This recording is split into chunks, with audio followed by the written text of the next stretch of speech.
we had a business who was, it was actually an FX environment. So they were doing foreign exchange business. They were taking in prices from some of their liquidity providers, and they were then distributing those out and making decisions to provide prices back to their clients.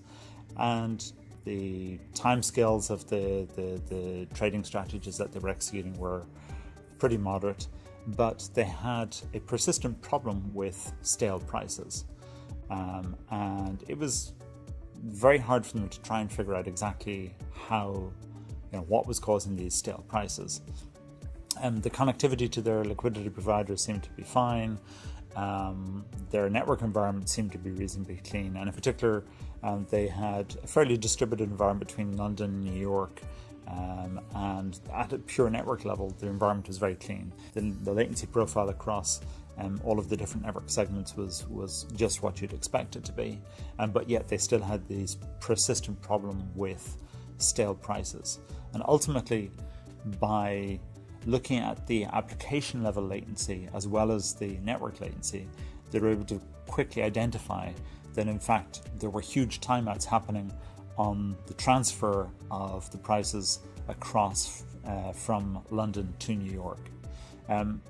With Corvil, they were also able to identify that this was not due to any particular problems on the transatlantic link, but there was one network segment in a local area network that the transatlantic connectivity was crossing, where there was a moderate amount of packet loss. Now, in a local area environment, that's typically that's to be expected, and normally it's not a problem at all. But what was happening was that the transatlantic connections were experiencing a little bit of packet loss, and because of the long round trip time delay across the Atlantic, those packet losses were causing large timeouts, which ultimately at the application level resulted in timeouts of the order of seconds. And the resolution was simple. By rerouting around the lossy LAN segment and connecting directly to the wide area, they were able to eliminate these performance issues. They were providing stale quotes to their clients or stale prices to their clients, and so they just simply weren't competitive.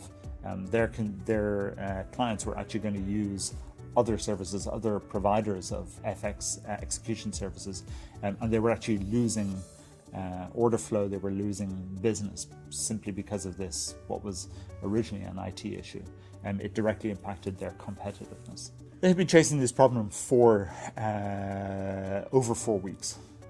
They ultimately, when they brought Corvil in and they were able to use us to inspect actually the fuller picture of how that application was interacting with the network, we were very quickly to show them that it's loss on this particular segment, but now they have a Corvil dashboard on their screens in the NOC as well.